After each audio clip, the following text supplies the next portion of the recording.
Lena Morales, a quietly fierce former Marine living in a sun-scratched Texas town, is thrown out of a local gun store after a confrontation with an old-school clerk who mistakes her competence and composure for threat.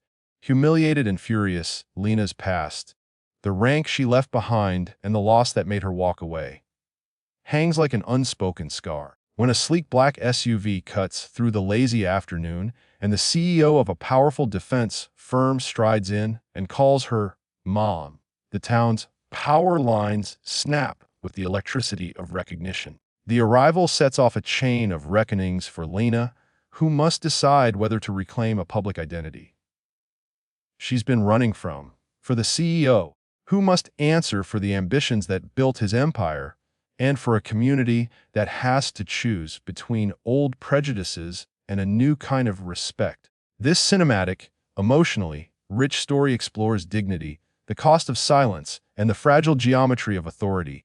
How names, uniforms, and a single word of recognition can bend the arc of a life. The bell above the door chimed like a small apology as Lena Morales stepped into Beckett's armory. Late afternoon sunlight pooled across the gun cases. Dust motes swam like slow fish in the air. The clerk, a man with the permanent scowl of someone who'd been given the keys to a kingdom he'd rather not rule, glanced up from behind the counter. He never looked surprised to see people come through his door, because in Small Ridge things arrived on time: the mail, the crops, the grudges. Lena smelled gun oil and lemon cleaner and the distant metallic aftertaste of winter. Her hand curled once around the strap of her small canvas bag, absently, an old habit, and she kept her eyes to the display. She'd been to Beckett's before. She knew Harold Beckett by reputation more than sight. He liked to tell you how things used to be, how guns were simpler, men were tougher, people understood their place. He wore his nostalgia like a coat, and in that coat were the pockets with the petty rules. "Can I help you?" the clerk asked, more defense than courtesy. His hair was cropped close, his name tag read Harold, but the letters had been replaced once or twice with tape, and the plastic left a jagged border like the lip of an old scar. Lena's voice was quiet, practiced, like someone who'd learned to make silence do the carrying. "Yes. I need a sight for a client's rifle. A mil-spec red dot, Vux." "You don't look like a client," Harold interrupted, a low tug of mockery in his tone. "We don't do walk-ins for." He narrowed his eyes the way people narrow words they mean to weaponize. "We don't do walk-ins for customers that ask questions like that." Lena looked at him, really looked, and in that look she let a breath out the way you let a choke loose from your throat. She had taught recruits how to hold under pressure, how to breathe without giving the enemy any clue. She kept that skill like a talisman now, not to teach anyone, but to keep herself from being pulled into quarrels she didn't need. "My name's Lena," she said. "I'm with Valence Security. We're doing a retrofit on a client's carbine. I'll pay cash." "Valence," Harold scoffed. "Looks like another outfit trying to put training wheels on people." He straightened and motioned toward the back. "We don't serve just anybody." The motion was old, the choreography of exclusion. Lena felt it in the small electrostatic of the air, felt the town's expectations line up behind Harold like family photographs on a mantle. She should have left. That was what her instincts told her. Leave before the thing becomes more than it was. But a part of her, the part with the steady cadence that had kept men alive at 2 in the morning on foreign sand, felt the small, sharp need to be acknowledged. Not for herself, she thought, but because the man behind the counter had just made a dismissal into an ordinance, and ordinances were currency here. "I'm not here to argue," she said. "If you won't sell me the part, fine, I'll go elsewhere." Harold's lips thinned. "You know what we don't do? We don't sell certain things to certain people. Policy, liability, all that." He turned to the other rack as if to punctuate the fact that he had the evening to close and the right to be obstructive. Lena moved to the display case where optics lay like tiny black stones. They refracted light into promises. She handled one with respect and care. The weight of it, the click of a mount. It was the sort of thing she could have named blindfolded, but no one here had a prize for technical fluency. "Mom," a voice said from the doorway. Lena looked up. A young man had come in. His uniform was unwrinkled, his cap new. He wore the civic equivalent of a badge on his chest, the municipal seal stitched into fabric. "Officer Ellis?" he said formally, stepping in like a wind-carrying small authority. "We got a call about an argument." "Everything."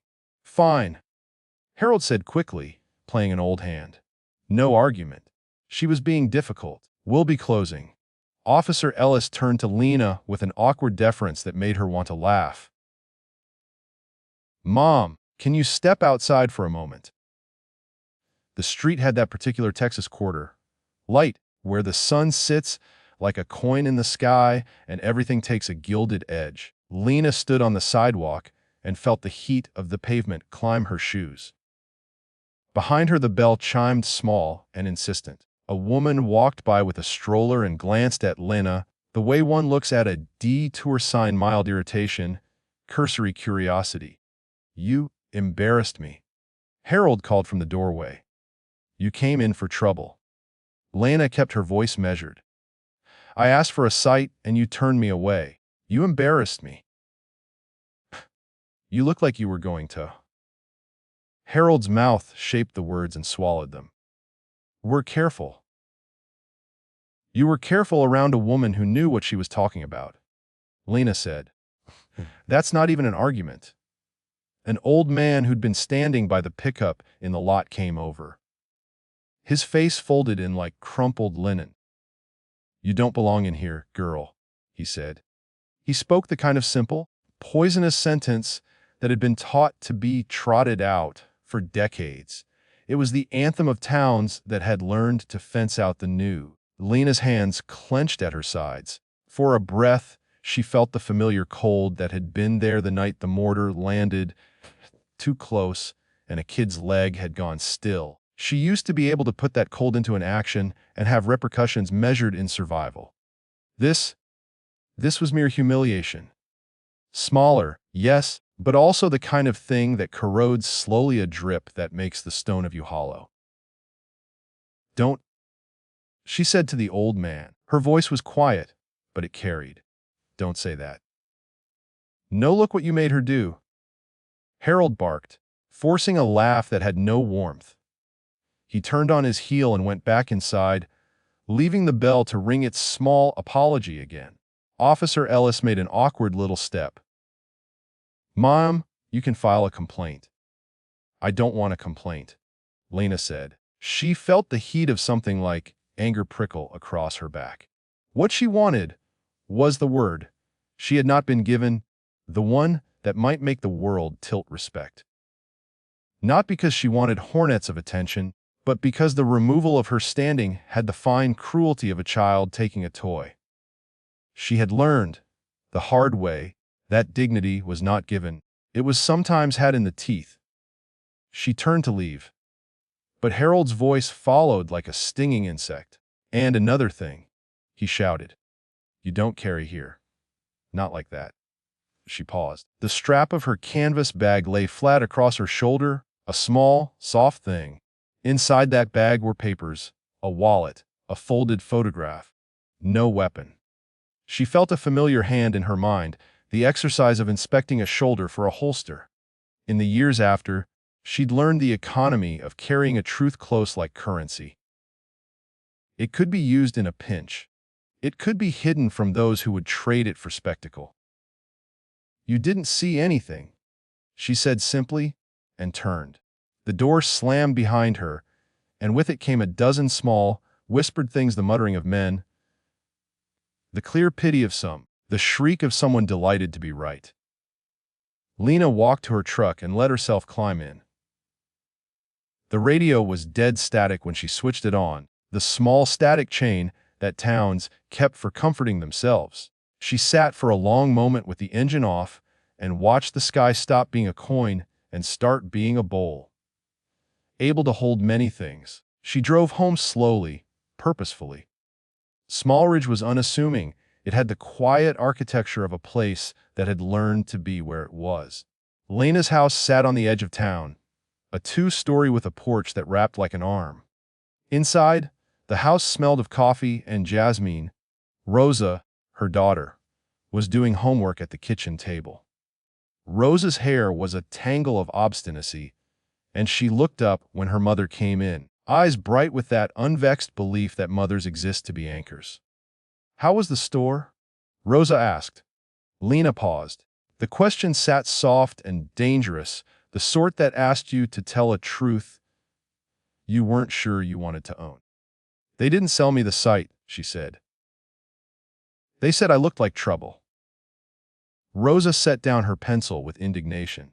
"What?" "It's nothing," Lena said, smoothing the front of her shirt. She wanted to protect Rosa from the slow eroding of small humiliations. She wanted to keep the map of Rosa's life unmarked by the way adults negotiated power. In the quiet of that kitchen, Lena felt foolish for caring so much. She had been through worse things. Worse than the cold shoulders of shopkeepers. But the memory of being reduced still hummed in her, as if it had been a tag on a sweater snagging free memory. She made coffee, and as the kettle hissed, she told herself the truth, that Harold's dismissal did not just hurt her pride, it pried open a seam of identity she had sewn up years ago and left ragged. Night fell soft on the town. Lena worked until midnight, turning around the details of the retrofit in her head. The red dot had been a small, sensible thing, and the idea of buying one had been transactional, not dramatic. But sometimes the world offers you small injustices because it wants to test you. The next morning, Lena went back to Beckett's to talk to Harold. She wanted to do it quietly, to fix the seed of indignity before it grew. She found the door locked, a paper sign taped crooked on the glass with Harold's scrawl CACD FORINVNTOI. She waited, then circled the building and peered in. A bend of sunlight caught a display of new stock behind the counter. The bell did not chime for her. She left a polite note under the door with her name and number. She wanted to keep it above the fray. Procedural. She didn't want a spectacle. She wanted a part and an apology in that order. The town, however, had other plans. By noon there was a buzz. Lena didn't know why at first. She was at her kitchen table sorting parts when Rosa's phone lit up with a video. Rosa watched and then gasped. Lena came to the phone and saw, in looping pixels, Harold shoving a woman out of his door into the street as he barked about. No troublemakers. The woman's coat caught and fluttered like a captive bird. The caption in the video read, "Woke up Smallridge today. Women try to buy guns. Not on our watch." Lena's thumb hovered over the screen. Then the video kept playing. It rewound and showed Harold's face. Close, triumphant for a second he mistook for victory. The comments bloomed like a rash beneath its supportive, cruel, biting jokes. But there were other comments too, the ones that made Lena's jaw tighten. Memories from men she'd once commanded, a tag from someone she had not heard from in a decade, Glin Siros. The name had been small and ordinary once. Julian had been a lieutenant under her command in the war, hair tidy, face too young for the terrible decisions they'd had to make. He'd been the one who trusted a plan she'd barely had the time to sketch, and then stepped into the breach when it went wrong. After that, his life had gone onto a highway of bright white and glass. He had built a company, Valence Security, that sold expertise to those with deep pockets. He had gotten very good at making the dangerous parts of life look tidy for people who could pay. Her mind cataloged the things that happened between now and then. Julian's company had grown while she'd left the military with a cough of anger and a suitcase smile. She had refused to go into industry then. She'd been tired of making trade-offs, tired of seeing judgment traded like currency. She had wanted to be ordinary, to make bedtime stories for Rosa. Ordinary had been a settlement agreement she still paid rent on. Then the next clip arrived, a live, shaky video from the front of Beckett's. It caught Lena stepping out, face set, voice calm. "This is ridiculous," she said to whoever held the phone. "He's breaking the law." The man holding the phone laughed, and the latter was the kind that turns into a blade for private things. Lena had walked away, but the record remained, like ink under glass.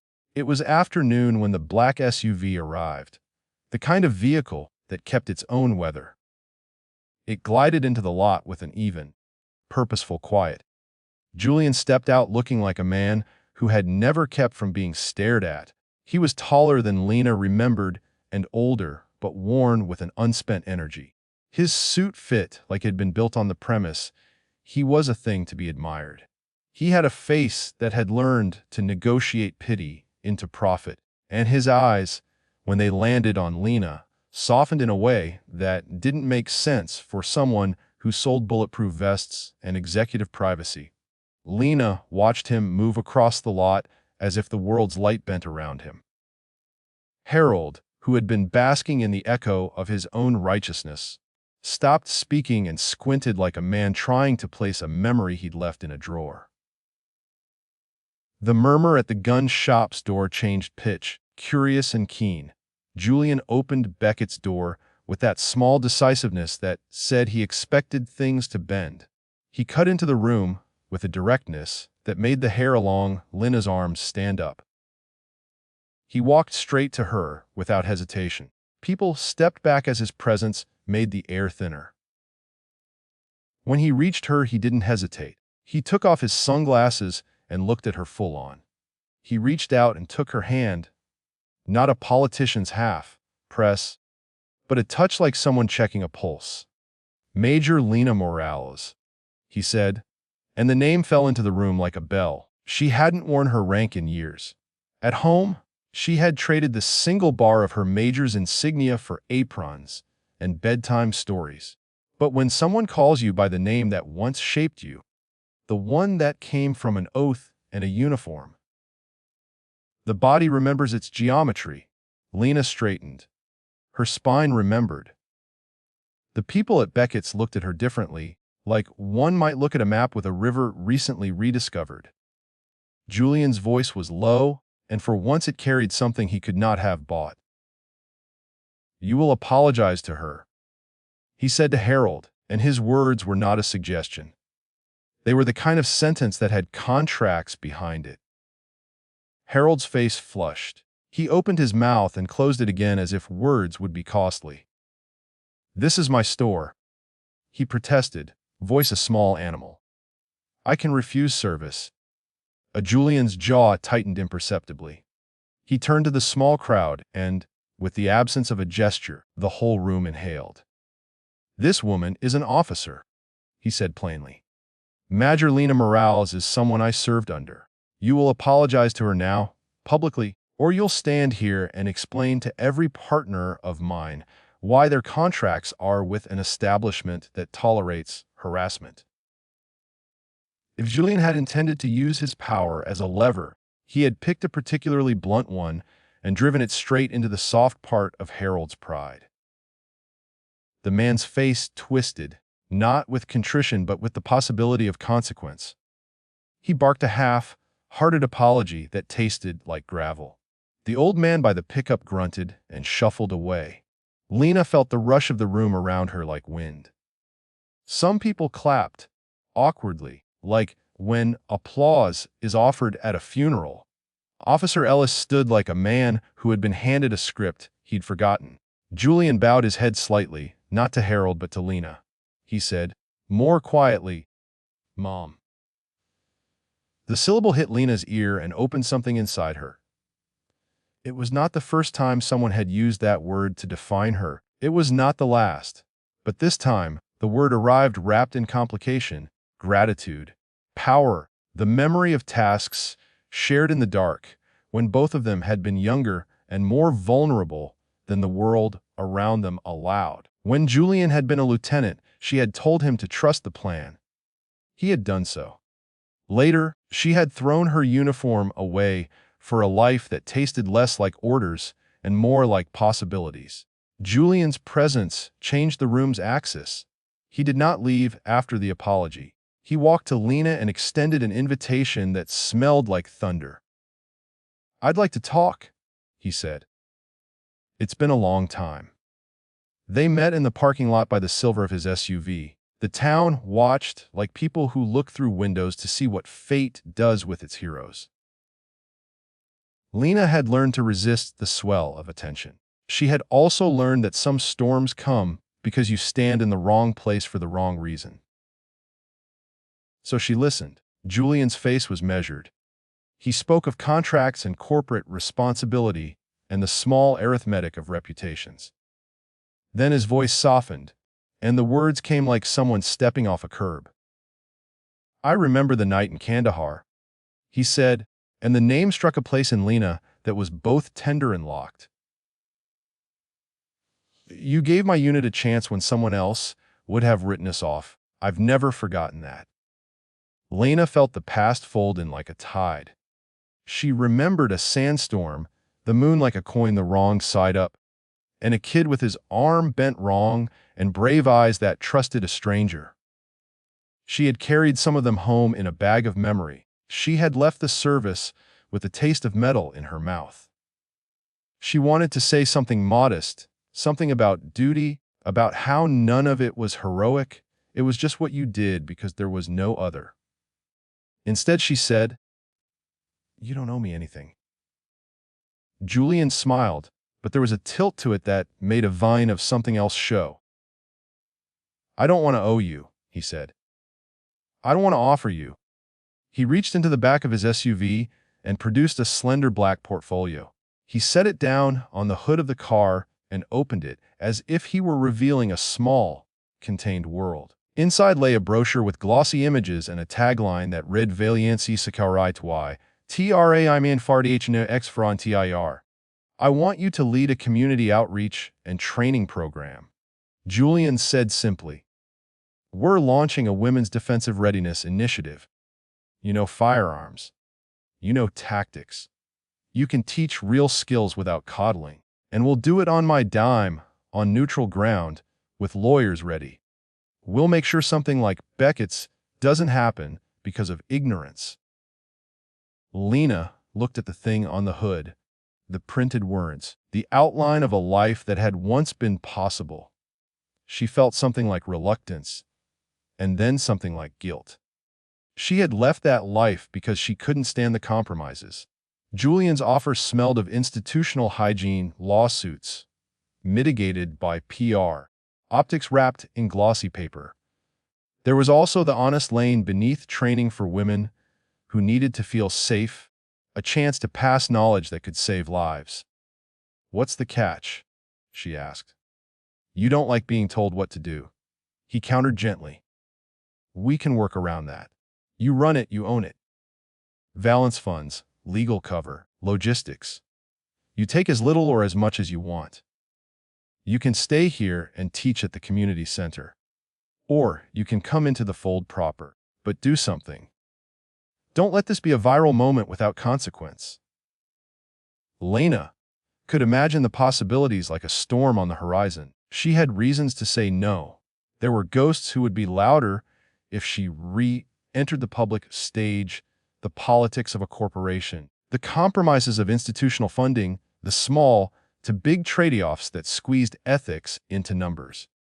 But she also saw Rosa, who listened to stories about women who could look at a hazard and name it, and do the math it took to survive. She thought of the young woman in town who had been laughed at for asking a question, the ones who would be safer if someone simply taught them how to keep themselves intact in a violent world.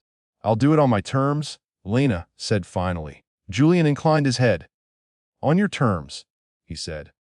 "I expect firmness, not platitudes." They shook hands. The contact was brief, professional, almost ceremonial. Word of Lena's appointment moved through Smallridge like a cold front. People who'd watched the first video now watched as the second arrived. Lena teaching a small class in a neutral hall with Julian's company discreetly underwriting logistics. She started small, with a dozen women and 2 men who'd been brave enough to ask questions. She taught the mechanics first safe handling, sight picture, the quiet choreography of clearing a jam.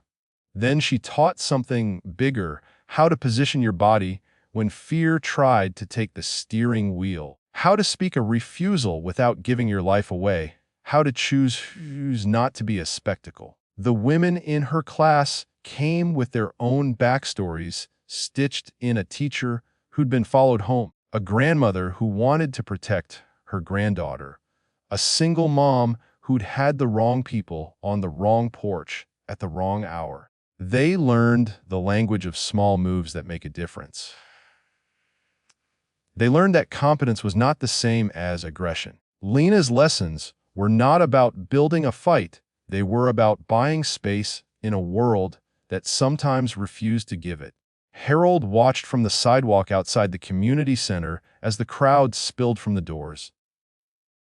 After Lena's first session, his expression was a map of grudges and the slow unspooling of a man who'd been shoved from the mantle of authority. He had his supporters. He had his stubbornness.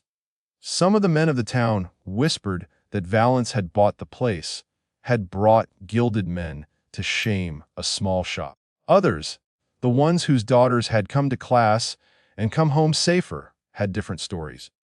Businesses that had once silently supported Harold's worldview began to shift pallets. They offered meeting rooms for classes. A cafe that had once refused to hire a woman who wore fatigues hired a new manager who'd been in class and liked how she spoke. Power, Lena learned, was not simply in the hand that could crush. It was also in the hand that could offer knowledge and make space for people to be something else. Julian's arrival had been a lever, yes, but it was what she did when the lever raised that counted. Not everyone forgave.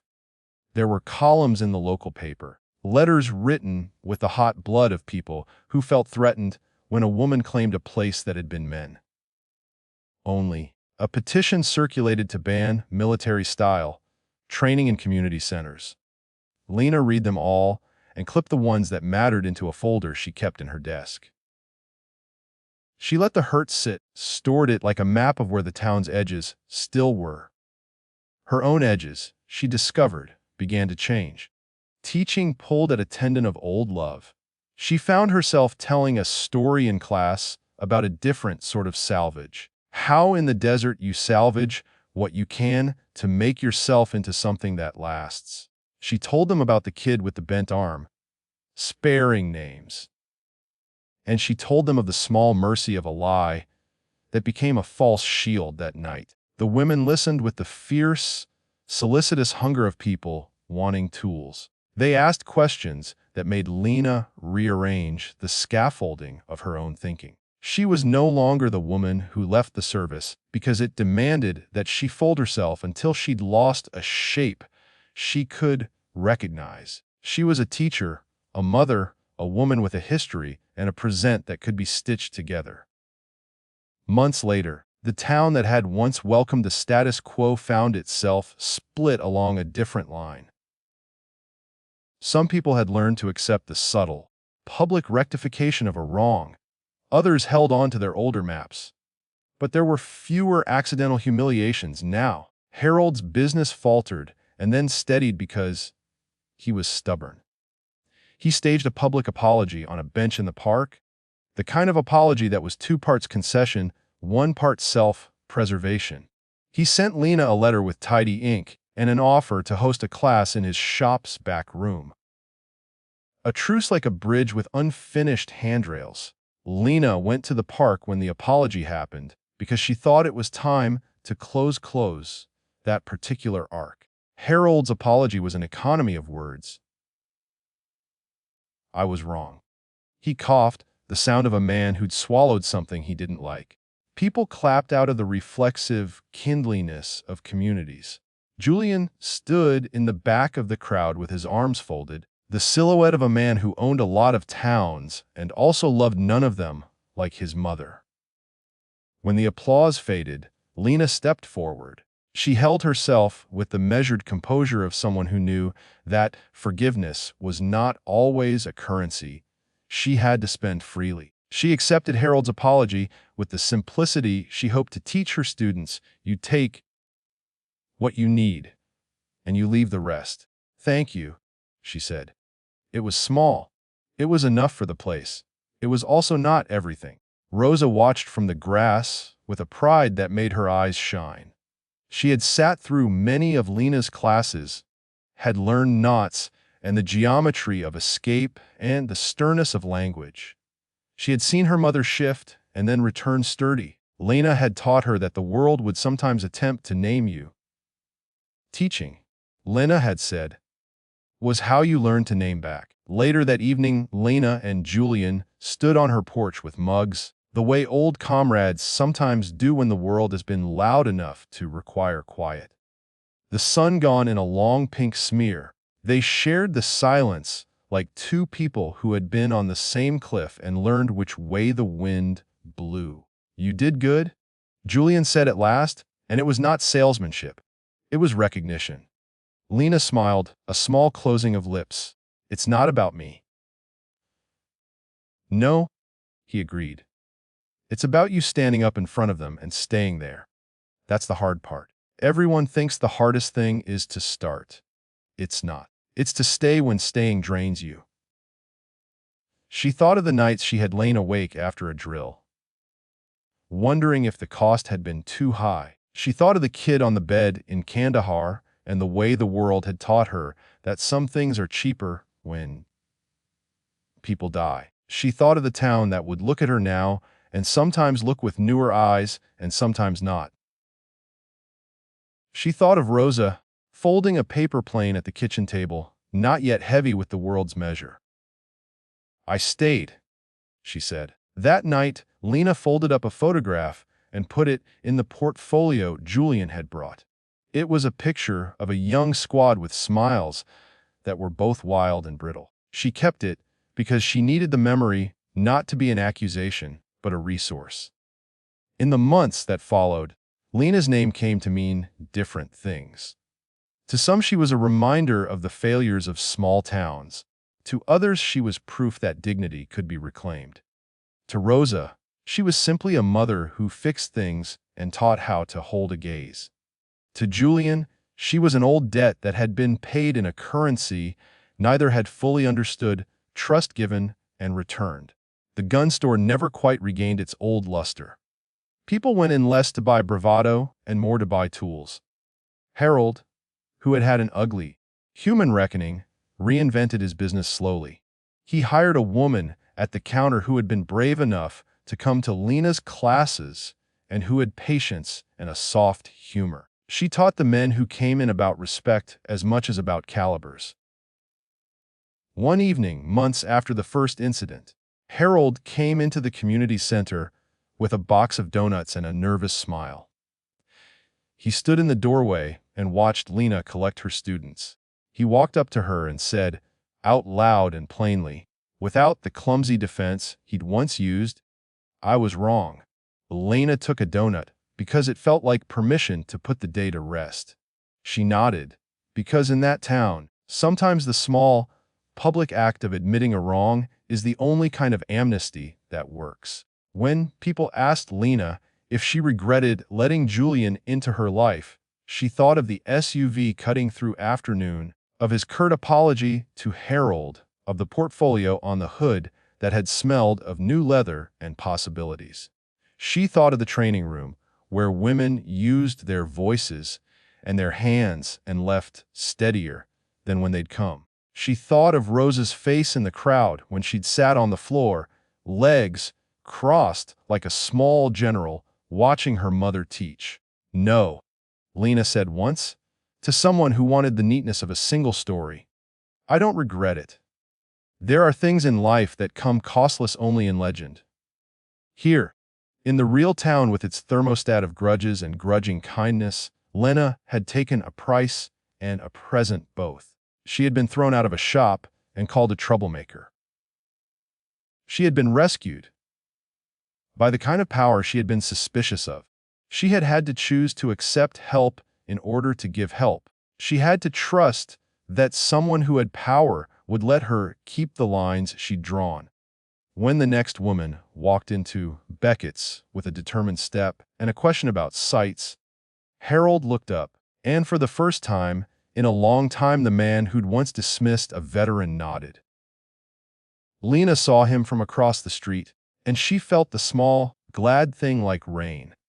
The town had bent but not broken. People found their places again, and sometimes the rules changed. Julian called her mom once more, a few months later, at a charity event where the town danced with the sort of hesitance that goes with newly mended clothes. The words still made her straighten.